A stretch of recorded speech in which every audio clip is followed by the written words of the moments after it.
Então, até o ponto agora, nós passamos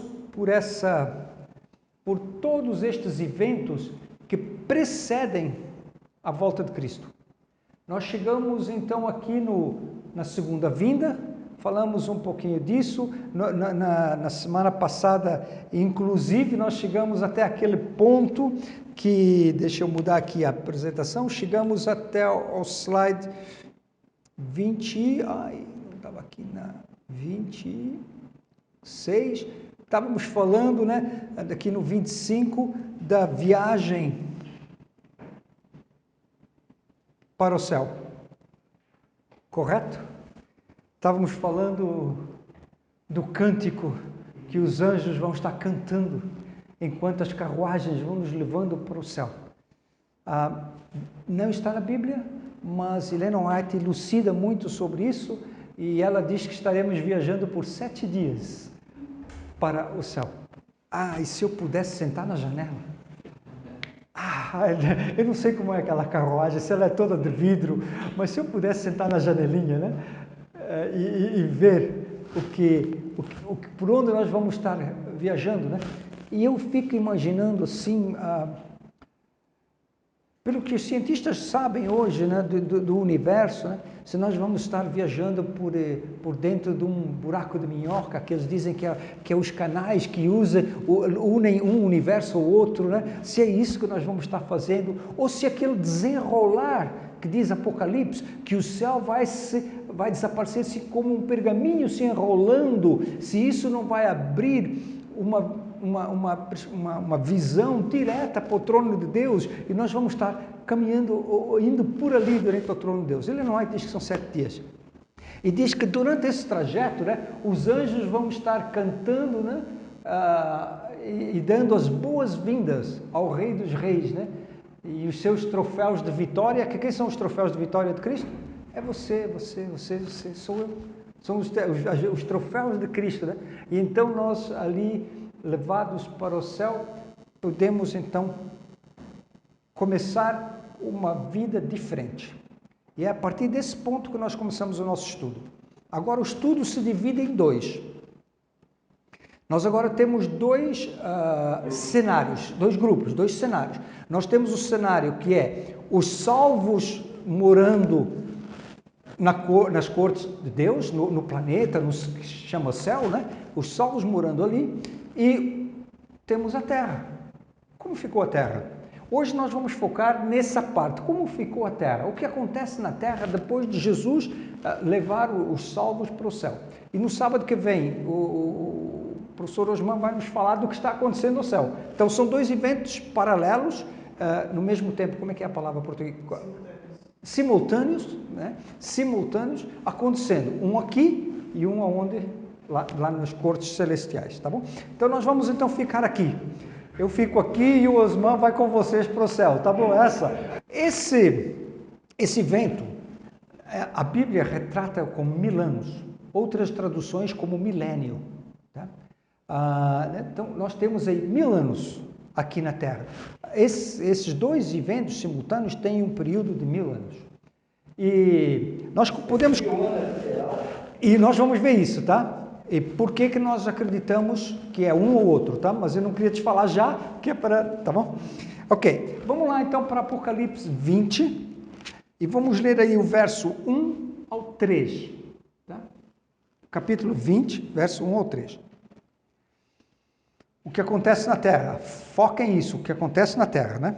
E vi descer do céu um anjo que tinha a chave do abismo. Tá? Capítulo 20, verso 1, estão todos lá? Okay? Tinha a chave do abismo. E uma grande cadeia na sua mão. Ele prendeu o dragão, a antiga serpente, que é o diabo e Satanás, e amarrou-o por 1000 anos. Lançou-o no abismo e ali o encerrou e pôs selo sobre ele para que não mais engane as nações, até que os 1000 anos se acabem. E depois disto, importa que seja solto por um pouco de tempo. 2 vezes já logo no início do capítulo, Deus revela para Jesus, que mandou o seu anjo falar para João, que nós teremos um período de 1000 anos. 2 vezes já diz, né? Satanás o amarrou por 1000 anos, né? E depois no verso seguinte, né? E até que os 1000 anos se acabem. Então nós temos 2 vezes esse número. E aqui já começa a dar uma ênfase a um período com princípio e fim. Okay? O anjo vem, o anjo prende e diz: a tua sentença é de 1000 anos. Então nós começamos a ver um número já um pouquinho mais, como é que se diz? Um número real, tá? Um número real. Ele está preso por 1000 anos, tá bom? Vamos lá. Isso o que a Bíblia diz. E o que Ellen White dá de luz sobre isso para nós? Ela diz assim: durante 1000 anos, Satanás vagueará de um lugar para o outro na terra desolada. Então, onde é a cadeia que ele vai ser amarrado? No planeta Terra. Ele vai vaguear por aqui. Nós temos aqui um cenário de um planeta com Satanás e os seus anjos, obviamente, né? As cortes satânicas só podendo se mover aqui, né? Vagueará de um lugar para o outro na terra desolada para contemplar os resultados de uma rebelião contra a lei de Deus. Começou lá nos céus. Durante este tempo, os seus sofrimentos serão intensos. Amém, que sejam, porque Deus já me fez sofrer, né? Desde a sua queda, a sua vida de incessante atividade baniu a reflexão. Eu queria abrir um parênteses aqui. Baniu a reflexão. Satanás, ele se revolta contra Deus, lá nos céus, e ele acusa Deus de ser injusto, né? Da sua lei, nós não podemos guardar a sua lei, né? A sua lei era injusta, né? E a revolta vai a tal ponto que ele é expulso do céu e é mandado para aqui. E então ele começa todo aquele plano de revolta. Então, ele não tem muito tempo para pensar realmente no que fez e as consequências. Ele está agora num processo de revolução contra Deus. Ellen White, no livro História da Redenção, aquele livro para mim, se vocês puderem adquirir esse livro, ele é fantástico, demais. Ela diz que, num momento, Satanás um dia parou para refletir um pouquinho. E que ele sentou, ele refletiu no problema que ele tinha causado. Esse momento foi quando Adão e Eva pecam e são expulsos do jardim do Éden. E diz que ele se tocou naquele momento no que ele tinha feito. E diz que passa um anjo de Deus ali na fé, porque os anjos estavam guardando, lembra que os anjos estavam guardando o jardim do Éden com espadas flamejantes, né? Então, diz que passa um anjo e que Satanás chama esse anjo e que pede para ele levar uma mensagem a Jesus, a dizer que ele estava arrependido, que ele voltaria para o lugar dele. Né? E Jesus diz não. Por que Jesus diz não para ele? Pô, você estava arrependido. Ele estava arrependido, mas ele voltava para o lugar dele. Ele não queria. Ele não estava arrependido. Ele estava arrependido de ter perdido todas as glórias e as honrarias de ser o número 1 no céu, abaixo de Deus, né? Da Trindade. Ele é o número 1. Então ele queria voltar, era para o lugar dele, né? Mas esse foi o único. A partir daí, diz que ele ficou meio que desanimado e que os seus anjos vêm e o incentivam a continuar com essa revolta. Por isso ele não tem mais tempo para refletir, porque ele está nesse processo contínuo de revolta e levar pessoas contra Deus. Porque quantos mais ele levar com ele, mais ele tenta provar que ele estava certo, né? Então estamos ali, baniu a reflexão. Agora, porém, quando? Depois de ele ser preso aqui sozinho na terra. Agora, porém, está ele despojado do seu poder e entrega a si mesmo para contemplar a parte que desempenhou desde o princípio, desde que a princípio se rebelou contra o governo do céu, e para guardar com temor e tremor o futuro terrível em que deverá sofrer por todo o mal que praticou e ser punido pelos pecados que fez com que fossem cometidos, né? Pelos meus pecados e pelos seus pecados ele vai pagar, né? Então essa é, durante os 1000 anos, Satanás preso na terra, tá? E isso está acontecendo. Agora, de novo, nós temos três posições. Lembra quando eu comecei a apresentar isso, nós tínhamos três posições de entendimento ali, né? E agora naquele período, e agora de novo nós temos três posições de entendimento dentro do cristianismo, do que vai acontecendo dentro do período dos 1000 anos, tá? Então, desse período período apocalíptico, né? Não pós. Nós temos aqueles que são amelenismo, temos o amelenismo, nós temos o pós-milenismo e nós temos o pré-milenismo. São crenças dentro do cristianismo sobre esse período de 1000 anos. Tá? Então, algumas interpretações, e nós vamos vê-las pelas mais fracas. Eu sempre começo pela mais fraca, né? Então, amelenismo. O que é amelenismo? O amelenismo nega por completo a existência do milênio literal. Eles dizem que não temos um milênio literal, tá bom? Tal conceito foi desenvolvido, foi apresentado pelo padre Agostinho, né? Foi um grande teólogo da Igreja Católica, né? E ele apresentou essa visão, né? Mas ele não tem uma comprovação sistemática da Bíblia. Então, não tem comprovação. Na realidade, na Bíblia não tem prova nenhuma do que ele falou. Né? E eles creem que Cristo retornará de forma direta, cataclísmica. De uma certa forma, nós também aceitamos isso, mas a partir daqui, iniciando não um reino de 1000 anos, mas uma nova era na Terra, seguida do juízo final e a eternidade. Tá? Para o evangélico George Ladd, os primeiros antimilenistas desprezavam a interpretação natural do Apocalipse, não por razões exegéticas, porque crescem que o livro não ensina um milênio, mas porque não gostavam da doutrina milenista. Pô, não faz sentido nenhum, né? O cara não gosta, quer dizer, se eu não gostar do mandamento não matarás, eu escrevo lá outra coisa e tá bom, pronto. Eu não gostei daquele, então eu posso matar, então eu escrevo lá. Não tem base bíblica nenhuma. Descartei logo, porque não tem base bíblica nenhuma. Pós-milenismo. O que os pós-milenistas creem? Que a segunda vinda de Cristo é após o milênio. Então, nós temos um período de 1000 anos e depois Jesus volta. Tá? Sou contra, vou dizer por que sou contra. Né? O seu conceito é semelhante ao milenismo, mas há uma diferença básica entre os dois.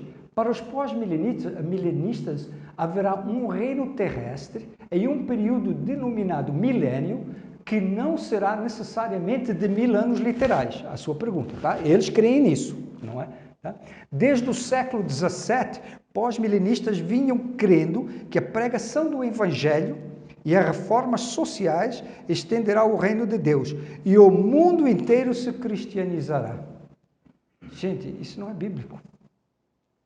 Que diz que antes de Jesus voltar, nós teríamos aí um período, hipoteticamente 1000 anos, não seria literais, em que todo mundo viraria cristão e aceitaria Jesus e tudo. Mas o que a Bíblia diz? Você quer ir comigo lá para 2 de Timóteo 3, verso 1 a 5. 2 Timóteo, um pouquinho ali. 2 Timóteo 3, 1 a 5 diz, estão todos lá? Vamos lá.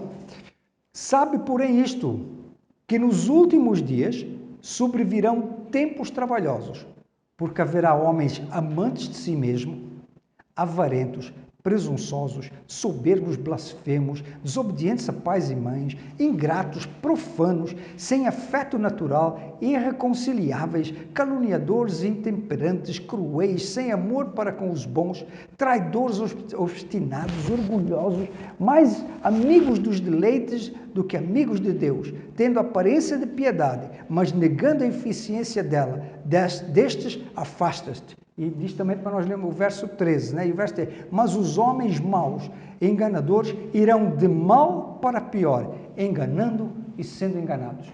Então, a Bíblia já me diz como é que vai ser daqui para frente, como é que tem sido? Cada vez pior. Cada vez pior, né? Estamos indo... Então, eles perderam muito da sua posição logo após a Segunda Guerra Mundial, quando começou-se o conflito da Guerra Fria, da Guerra Atômica, porque eles viram que, tivemos a Primeira Guerra Mundial, né? O mundo foi para pior. Aí passa 40 e poucos anos, temos a Segunda Guerra Mundial, o mundo vai ainda pior. E agora entramos num período, então eles perderam muitos seguidores e a maior parte deles voltou a ser aministas, tá? A maior parte destes. Então, nos deixa aí com pré-milenismo. E o que é o pré-milenismo? Este grupo posiciona o segundo advento de Cristo antes do início do milênio. A volta de Cristo se dá antes do início do milênio. Até o quarto século, os cristãos eram pré-milenistas. Tá? Agostinho, lembra que nós falamos dele lá nos Aministas, né? Agostinho mudou isso com a sua teoria amilenista. A partir do século XI, reviveu significativamente o pré-milenismo entre alguns protestantes, tá bom? Então, nós estamos agora nos pré-milenismo de novo. Hoje temos dois grupos pré-milenistas entre os evangélicos, entre os crentes, né? Temos os futuristas históricos modernos e temos os futuristas dispensacionalistas, tá? Ambos são futuristas. E o que é ser futurista? Nós estávamos falando um pouquinho, antes de você chegar, nós estávamos falando os diferentes métodos de interpretação profética, tá bem? Então vamos só abrir um parênteses aqui para dizer o que é isso do futurismo, tá bom? Nós temos preteristas, nós temos futuristas e nós temos historicistas. O que é o preterista? O preterista acredita que todas as profecias já foram cumpridas lá até Antíoco IV, mais ou menos, né? Antíoco IV, Antíoco V. Já se cumpriu tudo. Eles acreditam que as profecias já foram, já acabou. Tá? Nós temos os futuristas, eles acreditam que todas as profecias elas terão o seu desfecho bem no final, lá na perto da volta de Cristo. E nós temos os historicistas. Quem são os historicistas? Os historicistas são aqueles que acreditam que a profecia começa se cumprindo no momento em que o profeta revela a mensagem e ela vai se cumprindo, vai se desenrolando até o fim dos tempos. Você já consegue classificar a igreja adventista em algum desses três? Ali, né? Já consegue, né? Então, por que são futuristas? Esses aí. Porque trocam o método historicista dos reformadores da igreja pelo futurismo, né? Pelo futurismo. Substituem o foco do papado num indivíduo malévolo, né? Que vai perseguir a igreja, o anticristo. Vocês, não sei, aqueles que pesquisam um pouco na internet já devem ter visto muita coisa sobre o anticristo, né? Alguns até posicionam essa figura no personagem, né, que está hoje direcionando a França, né, o Emmanuel Macron, né? Dizem que ele vai ser, ele tem todas as características para ser o anticristo, né? Mas hoje ele já tem graves concorrentes aí, né? O Trudeau também não é grande pessoa lá no Canadá. Nós temos como é que chama, da Nova Zelândia, Jacinta Kate Lauren, né? Também não é uma grande pessoa, né? E nós temos até uma possível, né, Joe Biden, né? Que todos eles não parecem ser, mas obviamente que não faz sentido, tá? Nada disso faz sentido, nada disso é bíblico, né? Mas eles então dizem que nós vamos ter aí o anticristo, né, que vai renascer, vai aparecer esse talento em Cristo, desviam o foco do estudo, classificando o anticristo como uma pessoa religiosa que transforma a religião pura de Cristo em algo completamente diferente, né, o papado, né, e eles levam isso para uma pessoa física que vai fazer, né, trazer essas maldades ao mundo. E o reino milenar ocorre na Terra. Ok. Então, vamos ter, Jesus vem para aqui e o reino milenar aqui. Não bíblico. Nós veremos que não são bíblicas essas posições, né? Então, pré-milenismo, voltando dos dois grupos, né, que estávamos lá, vamos então estudar aí os futuristas históricos modernos, tá? Pré-milenaristas, históricos, futuristas, consideram a igreja verdadeira Israel, tá bom? E os futuristas dispensacionalistas, eles acreditam que o pré-milenaristas, dispensacionalistas, creem que as profecias literais do Antigo Testamento sobre Israel, esperando a restauração literal da nação e do seu templo em Jerusalém. O que é que eles acham, então, os dispensacionalistas? Que tudo vai se cumprir em Israel. Não sei quantos vocês já viram que estão tentando reconstruir o templo em Israel, que os cientistas israelitas já conseguiram como é o termo? Tem um termo para isso. Bom, seria, não é maquete, mas um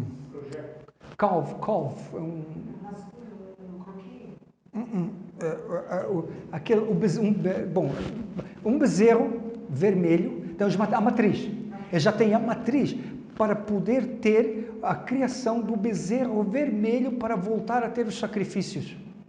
Então, eles estão nesse ponto de reconstrução, de começar aí a reconstrução do templo. Para isso vai ter que haver ali uma guerrinha, né? Porque os árabes não vão ceder o local, né? Que o local hoje do antigo templo está dentro da Palestina. Então, eles não vão ceder isso, né? Quem foi o grande exponente de tudo isso?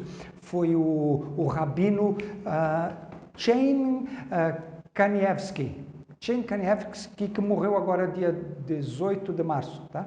Ele, inclusive, dizia que o Messias estava breve a vir pessoalmente, mas ele já estava na Terra e, inclusive, ele teve algumas conversas com o Messias. Kanievsky disse que ele teria tido algumas conversas com o Messias. Tá bom. Vamos lá. Eles creem nisso, tá? Creem no ensinamento equivocado do arrebatamento secreto. Nós já estudamos aqui sobre o arrebatamento secreto, vimos que não é uma crença bíblica, né? Não tem fundamento bíblico. Na vinda de Cristo e que no milênio todos os judeus se converterão e voltarão a ser povo de Deus. A salvação é individual. Não podemos ter mais, né? A partir de Estevão, quando o povo de Israel mata Estevão, apedreja Estevão, ali acabou, né? A salvação como uma nação, né? E o que os adventistas do sétimo dia dizem? O que eles acreditam? Ok? Vamos lá. Tenho 9 pontos básicos. Não, pontos básicos. Tem muitos mais, obviamente. Tem as 28 crenças doutrinárias da igreja, mas estes são os 9 pontos sobre esse assunto, tá? Sobre esse assunto. E aí nós vamos ter que estudar um pouquinho e ler bastante. Estamos aí com o tempo? Estamos. Ok. Somos pré-milenistas bíblicos, não futuristas. Lembra o que é o futurismo? O futurismo põe a interpretação das profecias lá no futuro, tá? Nós não somos futuristas. Nós somos pré-milenistas bíblicos, tá bom? Cremos que a volta de Jesus será um evento único, real, audível, visível, né, mundial, glorioso e ocorre no início do milênio. Nós já vimos e estudamos aqui no sábado passado sobre esse evento, né? Não é um arrebatamento secreto, não é que Jesus já veio estar entre nós. Nós cremos, né, na volta literal de Cristo, visível, audível. Nós vimos isso em 1 de Pedro, né? Então, mas vamos ver Apocalipse 1:7, né? Tem prova para isso? Um verso só, porque já estudamos bastante no sábado passado esse assunto. Então vamos ver só Apocalipse 1:7, que diz: eis que vem com as nuvens e todo o olho verá, até mesmo os que os trespassaram, e todas as tribos da terra se lamentarão sobre ele. Sim, amém. É visto, é visual. Pedro diz que nós sentiremos, será audível, porque os anjos vêm com as suas trombetas, então não tem nada de secreto. Isso é o que a igreja crê. A igreja crê também que Jesus não colocará os pés na terra, pois os salvos o encontrarão nos ares. Ok? Então, 1 Tessalonicenses 4, 16 a 17.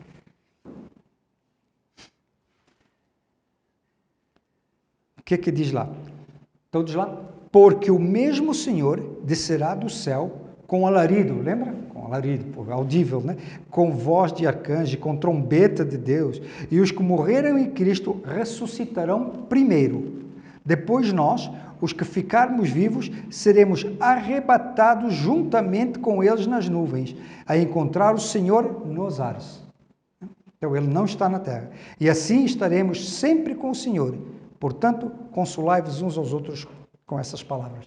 Então, Jesus não vai, ele vai descer na nuvem, mas ele não toca na terra. tá? Ele fica ali pairando nos ares, né? E nós é que vamos subir em direção a ele, para depois, nas carruagens, né, podermos viajar para o céu, tá? Cremos então nesse encontro, né? Cremos que a segunda vinda de Jesus dá início ao milênio, ok? É outra crença para provar onde nós estamos. Como? Apocalipse 19 e 20, não vamos poder ler tudo, né, senão se estendia muito, mas resumindo, o capítulo 19 fala da volta gloriosa do Cordeiro para buscar os salvos. Tá? Então, nós temos aí a volta gloriosa. Logo em seguida, sem haver uma quebra de textos, lembra que a Bíblia foi dividida em capítulos e em versos muito depois, então, né, não havia uma quebra. Logo em seguida, nós entramos em quê? No período do milênio. Né? Então, o milênio, ele se dá após a vinda de Cristo, né? Porque nós temos toda a descrição e como nós lemos ali Apocalipse 1:20, seguindo a isso, né? E vi descer do céu um anjo que tinha a chave do abismo e uma grande cadeia na mão. E no verso 2 do capítulo diz, e ele prendeu o dragão, a antiga serpente, que é o diabo Satanás, e amarrou por 1000 anos. Então, é uma sequência à vinda de Cristo. Cremos nisso também. Né? 6 vezes.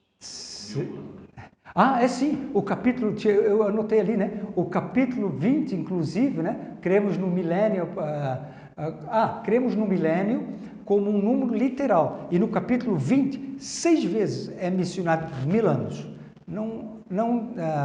Ela não dá uma chance de uma interpretação de que não é literal, porque 6 vezes no mesmo capítulo é 1000 anos, 1000 anos, 1000 anos, 1000 anos. Então o período é de 1000 anos, né? Cremos que o efeito glorioso da volta de Jesus aniquilará todos os ímpios ainda vivos. Estamos lá em 1 Tessalonicenses 1, 7, 8. É o 2, 7, 8. Porque já o mistério da injustiça opera. Somente há um que agora o retém até que de meio seja tirado. E então será revelado o iníquo, a quem o Senhor desfará pelo espírito da sua boca e aniquilará pelo esplendor da sua vinda. Então, aqui nós temos um verso que diz, ao Jesus vir, nós já tínhamos até estudado esse assunto bem no sábado passado, né? Que a glória de Deus, né, aniquilará os ímpios. Estudamos aquela parte em que eles vão pedir aos rochedos que caiam sobre eles, eles se escondem nas cavernas, né? Estudamos isso na parte, vou ter que corrigir ali, na parte do estudo de semana passada. O ponto número 7 é, não haverá nenhum tipo de evangelização, pois o mundo estará sem habitantes humanos. Então, os vivos subiram, os ímpios, os salvos subiram, os ímpios morreram com a glória de Deus. Não tem como evangelizar ninguém, porque os dispensacionalistas, né, creem que durante esses 1000 anos todos serão convertidos. Mas não tem ninguém aqui, os convertidos já foram convertidos, já foram para o céu, então não pode haver isso, né? E o ponto 8, cremos que a imortalidade nos será dada somente na vinda de Jesus. 1 Coríntios 15, 50 a 55. E agora, dito isto, irmãos, que a carne e o sangue não podem herdar o reino de Deus, nem a corrupção herdar a incorrupção. Eis aqui vos digo um mistério. Na verdade, nem todos dormiremos. Paulo cria que ele ficaria vivo até a volta de Cristo, né? Que Jesus viria no tempo dele, né? Mas todos seremos transformados num momento, num abrir e fechar de olhos, ante a última trombeta, porque a trombeta soará e os mortos ressuscitarão incorruptíveis. Aqui então a transformação, né? E nós seremos transformados. Então nós teremos a imortalidade a partir deste episódio, né, da volta de Cristo. Porém, convém que isto que é corruptível se revista da incorruptibilidade, e isto que não é mortal se revista da imortalidade. E quando isto que é corruptível se revestir de incorruptibilidade, e isto que é mortal se revestir da imortalidade, então cumprir-se a palavra que está escrita: tragada foi a morte na vitória. Onde está, ó morte, o teu aguilhão? Onde está o inferno? Onde está a sepultura, a tua vitória? Tá? Então, nós seremos transformados em seres imortais a partir do momento da volta de Cristo. Lembra que nós não somos eternos, nós explicamos isso, né? Eterno só Deus, porque para ser eterno você não tem princípio e nem fim, e o ser humano teve um princípio, então nós todos seremos imortais. Ok, essa era a última. Cremos que reinaremos com Cristo por 1000 anos. Essa aqui é importante, né? Entre a primeira e a segunda ressurreição. Volta lá em Apocalipse 25 para provar esse ponto, que foi a sua pergunta, né? 25, tá? Ali não dá para ver, né? Cremos que reinaremos com Cristo por 1000 anos no céu entre a primeira e a segunda ressurreição. Mas os mortos, diz o verso 5, não reviverão até que 1000 anos se acabaram. Esta é a primeira ressurreição. Tá? Então nós temos ali, ele está descrevendo da ressurreição dos salvos, depois ele diz, os ímpios, eles não vão reviver até que a volta de Cristo. Né? Então nós temos duas ressurreições, a primeira a dos salvos e a segunda dos ímpios, né? Depois de 1000 anos. Acho que poderíamos abrir um parênteses aqui, explicar de novo quem está vivo, quem está morto, em que fase. Lembra que nós tocamos nisso no estudo passado? Quem está vivo na primeira vinda de Cristo, ou na segunda vinda de Cristo, né? E quem está vivo na terceira vinda de Cristo. Okay? Então, na segunda vinda de Cristo, temos os salvos vivos que estão vivos, tá? Os ímpios vivos que estão ali, né? Obviamente, estão vivos, né?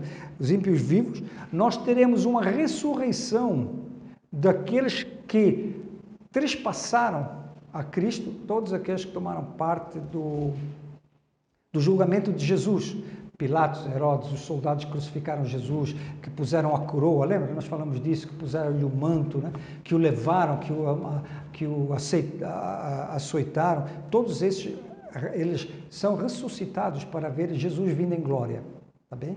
Junto com também, Ellen White diz que todos aqueles que creram na mensagem dos 3 anjos após 1844, guardando o sábado, também eles serão ressuscitados para ver Jesus vindo em glória. Então, esses são os vivos. E nós temos depois temos uma classe de mortos só. São os ímpios que morreram antes dessa altura, eles continuam mortos. E os salvos mortos também. E os salvos ressuscitam para ver Jesus. Aí, essas são as classes de coisas. Agora, na terceira volta de Cristo ao mundo, né, que vai ser a última, tá confuso, porque 3. Jesus veio e ele viveu aqui na terra, primeira vez. Segunda vez, Jesus veio para buscar os salvos. E a terceira vez, Jesus vem para pôr fim ao julgamento, né? O julgamento final, que é quando a cidade santa desce para habitar aqui, tá bom? Então, a terceira volta, tá bem? Essas são as crenças fundamentais aí sobre esse evento, né? Que se revolvem nesse evento, tá bem? Durante os 1000 anos, entre a primeira e a segunda ressurreições, ocorre o julgamento dos ímpios. Isto está no grande conflito, né, que dá ali uma explanação sobre o verso de Coríntios 4, 5. Né? O apóstolo Paulo indica este juízo como um acontecimento a seguir-se ao segundo advento. Diz ele lá em 1 Coríntios 4, 5. Nada julgueis antes de tempo, até que o Senhor venha, o qual também trará à luz as coisas ocultas das trevas e manifestará os desígnios dos corações. Então, durante esses 1000 anos, você e eu estaremos lá analisando o porquê de certas pessoas terem recebido uma sentença de morte. Por quê? Puxa, mas eu lembro daquele cara, ele parecia ser tão bonzinho, por que ele não está aqui? Vou lá ver, olha, o senhor tal. Puxa, Deus deu tantas chances para ele e ele se rebelou contra Deus. Ele não aceitou, ele não quis. E ele não tem como estar aqui. Então, por misericórdia, Deus termina a vida deles. Né? Porque eles não teriam como, lembra que eu falei, eles não teriam como viver no céu. Revoltados contra Deus. Pô, que felicidade seria para eles o mundo, né?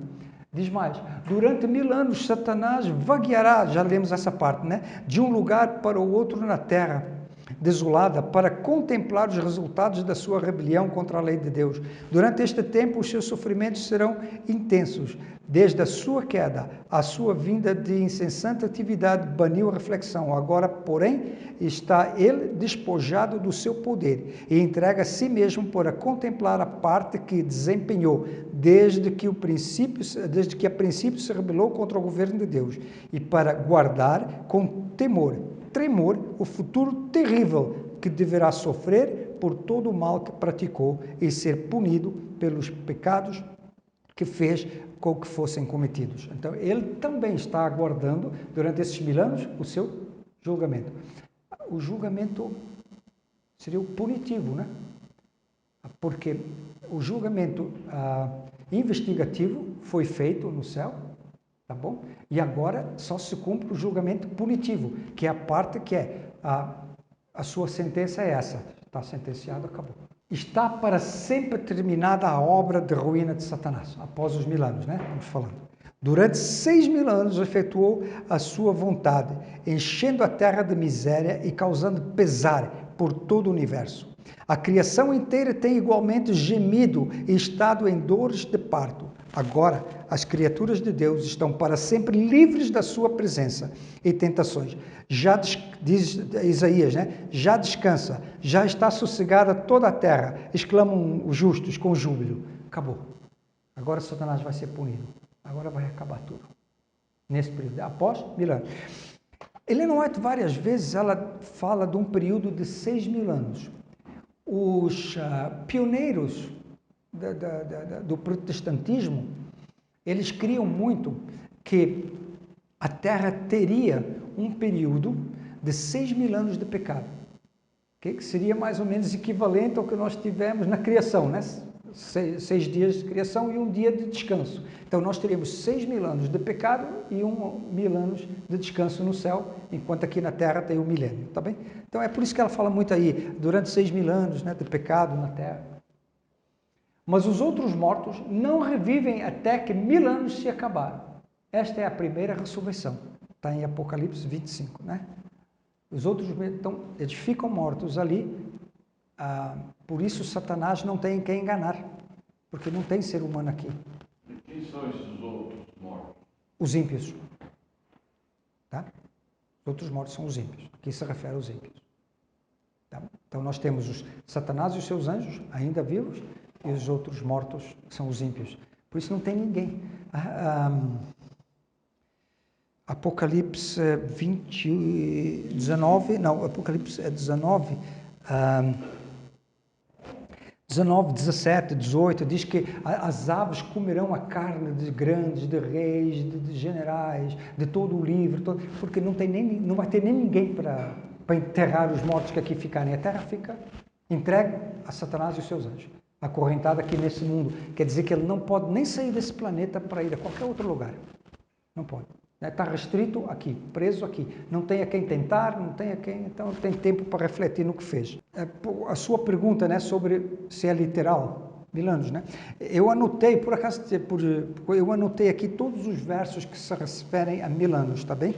E eles estão ali restritos no capítulo 20, os que eu apontei, e 6 vezes fala sobre 1000 anos.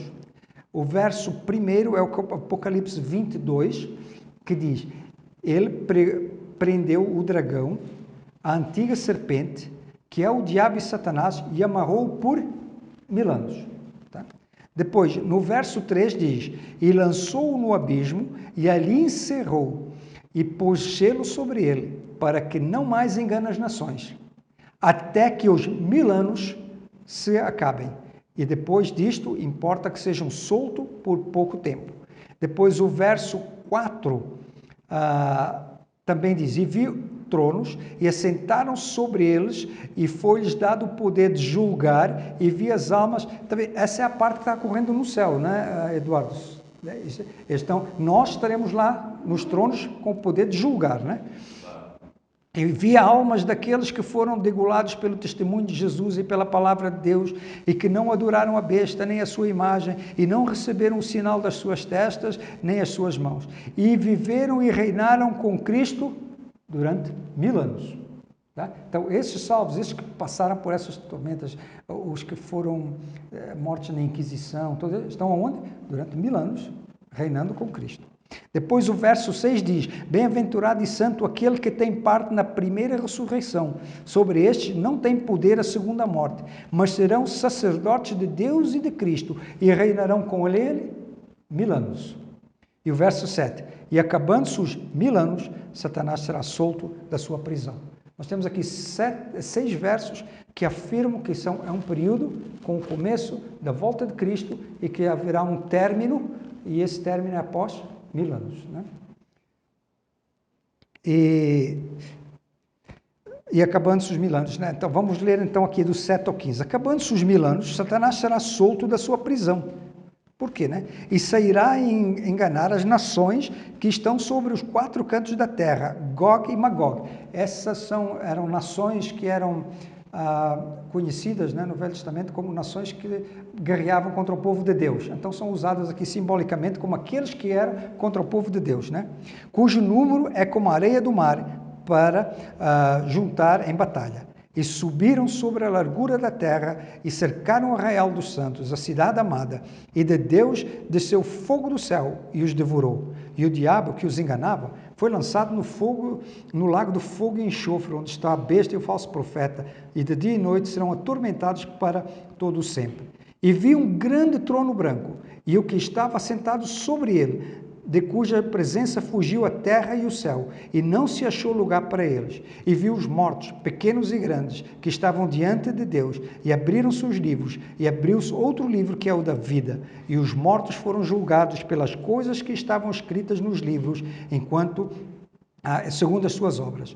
E deu o mar os mortos que havia nele, e a morte e o inferno deram os mortos. Esse inferno aqui, quando você vai lá no original, é Hades. Hades é sepultura, né? Então, a sepultura dá os seus mortos, né? E que neles havia. E foram julgados cada um segundo as suas obras. E a morte e o inferno foram lançados no lago do fogo. Esta é a segunda morte. E aquele que não foi achado escrito no livro da vida foi lançado no lago do fogo. Então, acaba aqui toda a parte ímpia. Okay? A morte, o sofrimento, os ímpios, tudo é destruído por o fogo, né? São destruídos pelo fogo. Não tem... quando você vê aqui que o lago do fogo que está eternamente, né? Que está ali eternamente, a explicação disso as palavras usadas são as mesmas que são usadas em Judas, como Sodoma e Gomorra queimam eternamente. Não temos nenhuma parte na Terra que tenha as 2 cidades queimando, né? Então, o que é eterno é o fim que o fogo traz, né? Esse é que é o eterno. O eterno é o fim que o fogo traz. Acaba tudo e começamos uma nova vida como? Vamos lá. E acabando-se os 1000 anos, esse é o que nós lemos, né? Apocalipse 21, 1 a 4 diz: e vi novo céu e uma nova terra, porque já o primeiro céu e a primeira terra passaram, e o mar não existe. E eu, João, vi a santa cidade, a nova Jerusalém, que de Deus descia do céu, preparada como uma esposa adornada para o seu marido. E eu vi uma grande voz do céu que dizia: eis aqui o tabernáculo de Deus está com os homens, pois com eles habitará, e eles serão o seu povo, e o mesmo Deus estará com eles e será o seu Deus. E Deus limpará dos olhos toda lágrima, e não haverá mais morte, nem pranto, nem clamor, nem dor, porque já as primeiras coisas são passadas. Graças a Deus por isso.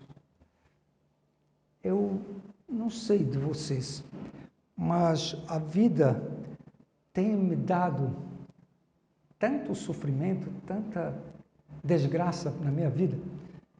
Eu comecei, basicamente, eu era um menino super feliz, uma criança feliz, de um lar muito estável, com meus avós vivendo perto, meus primos, meus tios, tudo vivendo perto. E aos 12 anos veio a guerra para o meu país. Saí corrido do meu país, morei em campos de refugiados, e a partir dessa data nada mais que eu consiga ver na minha vida a não ser separação. Separando de família, tanto por distância como por morte.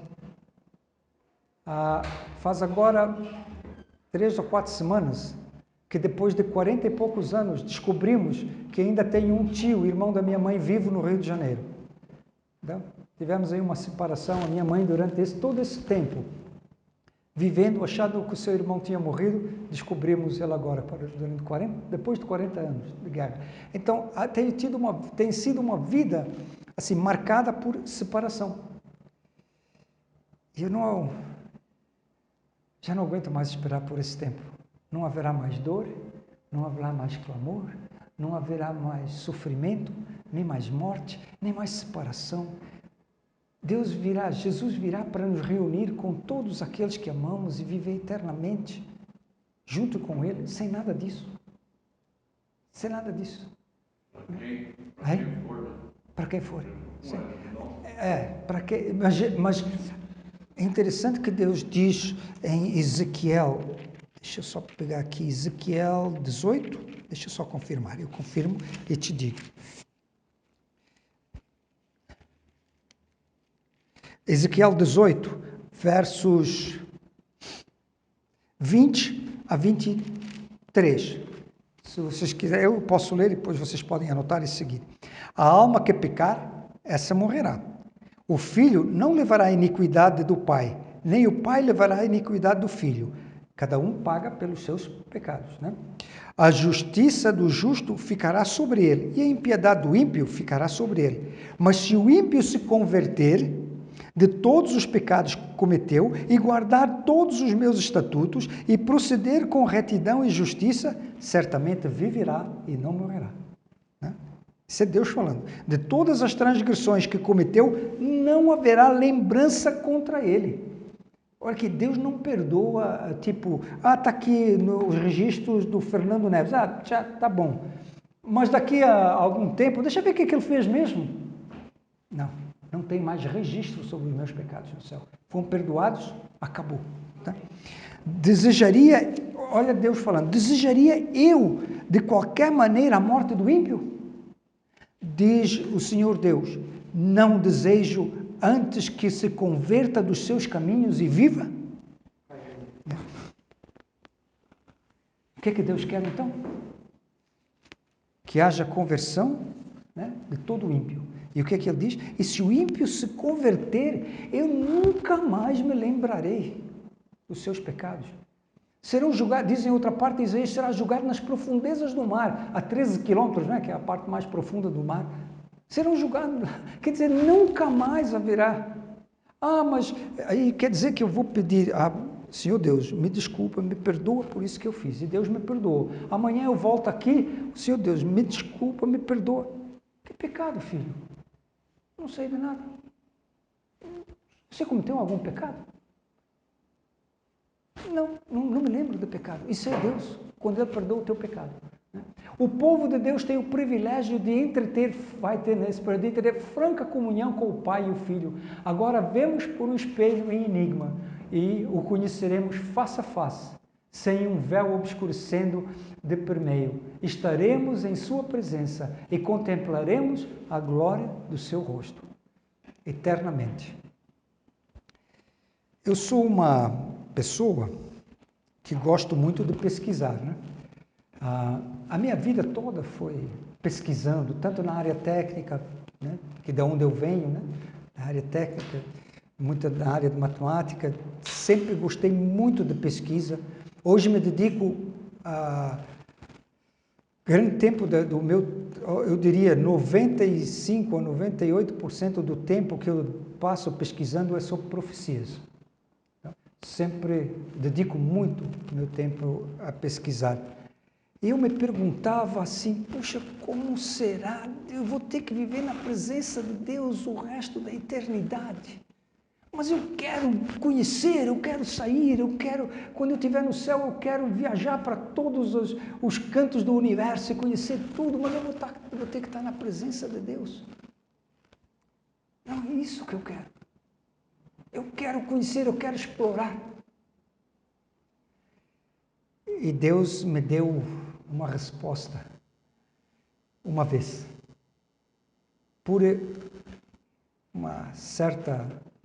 algum certo acontecimento, eu tive que reunir com o presidente da empresa para que eu trabalhava lá no Japão. E eu tive que andar um pouquinho com ele. E como eu estava com o presidente, então eu fiquei nos hotéis que o presidente ficava.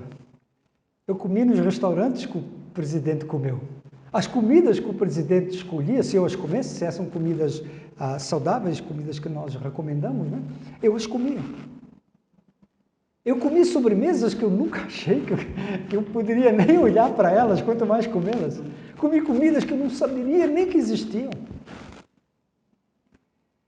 E naquele momento, ao voltar um dia para o meu quarto, eu caí de joelhos lá e eu disse: obrigado, Deus.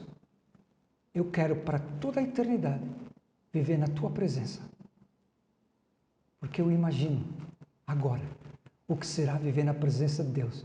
Quando Deus visitar um outro planeta criado, quando Deus for continuar a sua obra de criação, eu poder estar ali para ver tudo aquilo de pertinho com Deus. Eu não quero nunca mais sair da presença de Deus. Será o melhor lugar de pesquisa do mundo. Será a presença de Deus. Estar na presença de Deus. Consegui entender quão errado era o meu pensamento. Quando jovem, né? Dizia, eu quero explorar, eu quero ir daqui, eu quero ir para ali. Não, eu terei tudo isso na presença de Deus. Imagina agora você, ok? Quando a Cidade Santa estiver descendo para esse planeta e tudo estiver limpo e acabado. E quando Deus for começar a reconstruir a Cidade Santa, eu me imagino agora sentado no muro da Cidade Santa, lá em cima da muralha, e vendo Deus dizer: haja plantas. E a terra começa a brotar ervas e plantas e árvores de todo tipo e espécie. E quando Deus disser pela sua palavra, porque eu creio que é pela palavra dele, que a terra se encha de animais, você vai começar a ver surgir da terra leões, gatinhos, cachorro, elefante, tudo saindo da terra. Eu quero estar lá. E você? Tenha certeza que você vai querer estar lá também. Para todo sempre, né? Podemos participar da presença do Deus onipotente, onisciente, onipresente, do Deus Todo-Poderoso. Vamos levantar para terminar em oração?